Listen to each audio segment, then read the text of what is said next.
Hello दोस्तों, हाय। कैसे हैं आप लोग? आप सभी को एस के यादव सर के क्लास में स्वागत है। जैसा कि हम लोग क्लास 10th के गणित का अध्ययन कर रहे हैं, चैप्टर 13 पृष्ठीय क्षेत्रफल और आयतन, और 13.2 प्रश्नावली जो है अपना 13.2 के प्रश्न संख्या आज हम लोग 7 को देखेंगे। 7 नंबर प्रश्न कह रहा है, एक ठोस में ऊंचाई 120 cm और 60 cm वाला एक शंकु सम्मिलित है।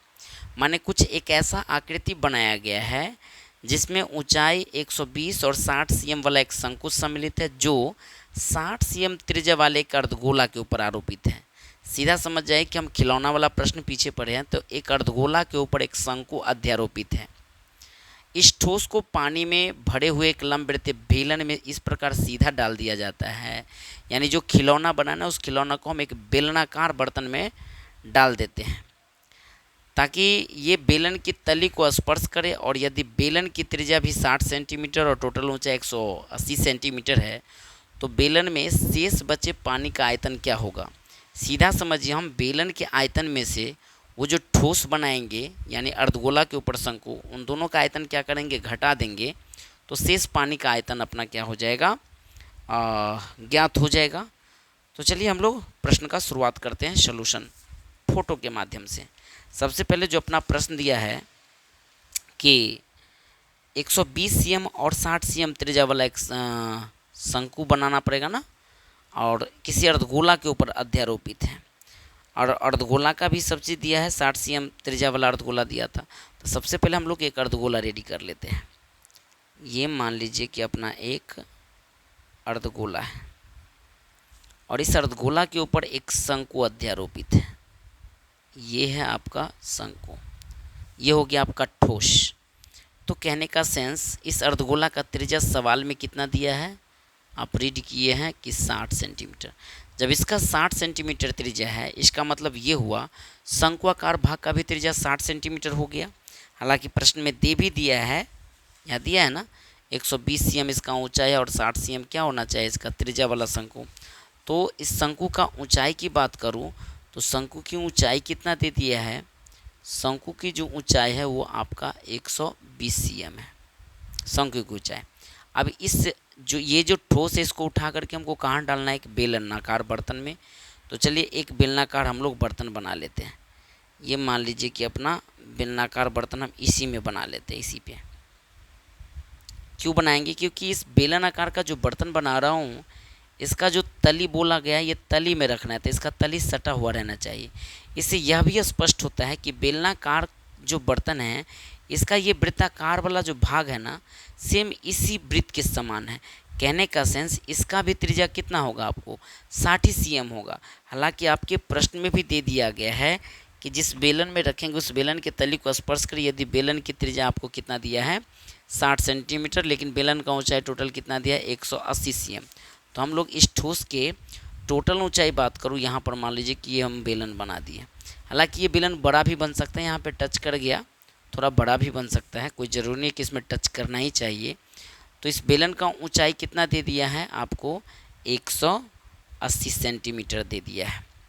तो आपको बताया गया कि शेष पानी क्या होगा? पानी यहाँ होगा, यहाँ होगा, ये अगर इसमें आया पानी यहाँ है, शेष पानी का आयतन। तो सीधा हम लोग बात करेंगे, सबसे पहले जो दिया गया उस पर बात करते हैं।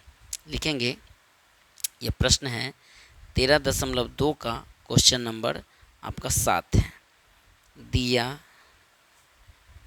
गया है, अगर मैं शंकु के लिए बात करूं, शंकु के लिए, तो शंकु के लिए रेडियस कितना है आपका? शंकु हो, बेलन हो और अर्धगोला, सभी के लिए त्रिज्या आपको 60 सेंटीमीटर है।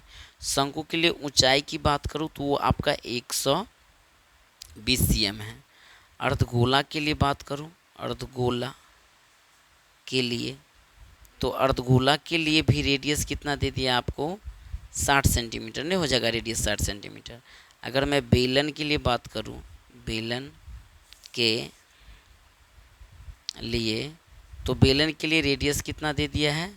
60 सेंटीमीटर, लेकिन बेलन का जो ऊंचाई हो जाएगा ये हो जाएगा आपको 180 सेंटीमीटर। अब सीधा हम याद करते इसमें बनाते हैं कि शेष पानी का आयतन, है ना, शेष पानी। तो शेष पानी का आयतन क्या हो जाएगा, टोटल बेलन में से इस ठोस का आयतन क्या कर देंगे, घटा देंगे।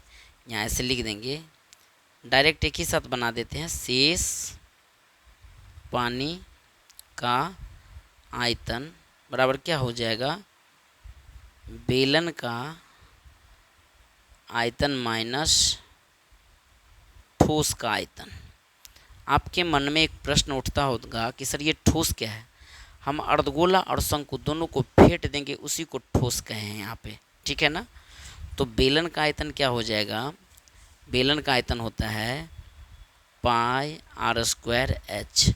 उसमें से हमें ठोस का आयतन घटाना पड़ेगा। तो ठोस के आयतन में क्या लिखना पड़ेगा, अर्धगोला का आयतन प्लस शंकु का आयतन।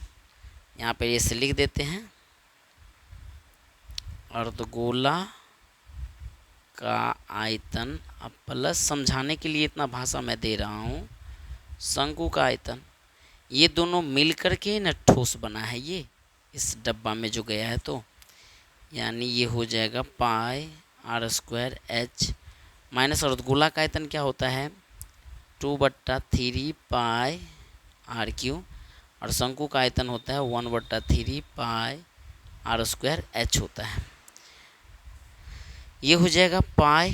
पाई हम इसीलिए रख रहे हैं ताकि अपना फ़ायदा होगा, एक साथ पाई का काम करेंगे। तो आर स्क्वायर भी रहने दो, एच भी रहने दो, अभी बाद में बैठाएंगे। इसका काम कर लेते हैं। अगर मैं इसका काम करूँ तो ये हो जाएगा माइनस में, एक साथ अगर काम करूँ तो 2/3 माइनस, और ये प्लस है ना, माइनस प्लस माइनस हो जाएगा पाई आर क्यू। फिर माइनस को प्लस से काम करेंगे तो ये भी क्या हो जाएगा, आपका माइनस हो जाएगा। इस कोष्ट को तोड़ रहा हूँ तो ये हो जाएगा 1/3 पाई आर स्क्वायर एच। अब देखिए इसमें क्या क्या कॉमन आपका हो रहा है। कॉमन देखिएगा तब पाई आर स्क्वायर यहाँ भी है, पाई आर स्क्वायर यहाँ भी है, पाई आर स्क्वायर यहाँ है। तो हम लोग पाई आर स्क्वायर को कॉमन ले लेते हैं। अंदर में बच क्या गया आपको एच। उसके बाद ये 2/3 बचले रह गया था, 2/3 दे दीजिए। पाई तो कॉमन में आ गया, आर स्क्वायर कॉमन में आ गया, तो यहाँ पे आप आर देना पड़ेगा आपको, माइनस 1/3। पाई तो कॉमन में चल गया, आर कॉमन में चला गया, तो यहाँ पे बच गया है एच। कोष्ट बंद कर दीजिए। यानी इस प्रश्न में भी पाई का वैल्यू के लिए कुछ डाटा नहीं दिया है, तो हम लोग 22/7 ही पुट करेंगे। इसको हम ऐसे लिख सकते हैं ना, 22/7। रेडियस है अपना 60 × 60। कैपिटल एच का वैल्यू आपको 180 दिया हुआ है यहाँ पे, तो यहाँ कैपिटल एच की जगह हम दे देंगे 180 माइनस 2/3, और रेडियस है 60 माइनस 1/3, और एच का वैल्यू कितना दिया है इसका 120। तो यहाँ पे आप 120 गुना में रख दीजिएगा। इसको बंद कर दीजिए, जहाँ तक कटे वहाँ तक काट दीजिए। अगर 3 से मैं 60 को काटूँ तो ये 20 मरतबे में कट जाएगा। 3 से अगर 120 को काटूँ तो ये 40 मरतबे में कट जाएगा। कहने का सेंस, अगर इसको गुना करूँ तो 6 के 36, 36 को 22 से गुना कीजिए। ट्रिक समझिए, 36 को 2 से गुना कर दिए, 6 के 36, 36 दूना होता है आपका 72 हासिल 7। फिर 36 दूना 72, 72 में अगर 7 जोड़ दीजिएगा तो 79 हो जाएगा। और 2 जीरो है तो 2 जीरो यहाँ पर दे दीजिए। बट्टा में 7 है तो 7 दे दीजिए। अंदर का काम कीजिए। अंदर का काम कितना हो जाएगा, 180 में से हमको ये तो 20 दूना 40 घटाना पड़ेगा, और फिर हमको 40 घटाना पड़ेगा। यानी ये आ जाएगा 79200 बट्टा में 7। 180 में से 40 40 80 घट गया, यानी यहाँ भी हो जाएगा आपका 100। अब 7 से इसमें भाग दे दीजिए। जब 7 से, या तो इतना सेंटीमीटर क्यू हो गया, मान लीजिए ये सेंटीमीटर क्यू हो गया ना। जब इसको मीटर क्यू में कन्वर्ट कीजिएगा तो कैसे कन्वर्ट कीजिएगा, देखिए ये है आपका 79200 गुने 100 बट्टा में 7 है ना। इस सेंटीमीटर क्यू का मतलब 3 गो सीएम है, सीएम सीएम सीएम। जब इसको एमएम में बदलिएगा तो इसको ऐसे लिखना पड़ेगा 100 गुने 100 गुने 100। 3 बार 100 से गुना कीजिएगा तभी ये मीटर क्यू हो जाएगा। नहीं समझे, ये तो 100 इसको घटा करके आया ना। मैं इस सेंटीमीटर क्यू को मीटर क्यू में कन्वर्ट किया हूँ, तो सेंटीमीटर को 3 बार हमको 100 से भाग देना पड़ेगा, तो ये मीटर क्यू में। और ऐसा करने से अपना सुविधा हुआ है कि 100 से ये 100 कट गया, और ये 00 से 00 कट गया। अब हम इसमें 7 में भाग देंगे इसमें। हालांकि ये 2 जीरो हटा करके भी यहाँ काम कर लीजिएगा।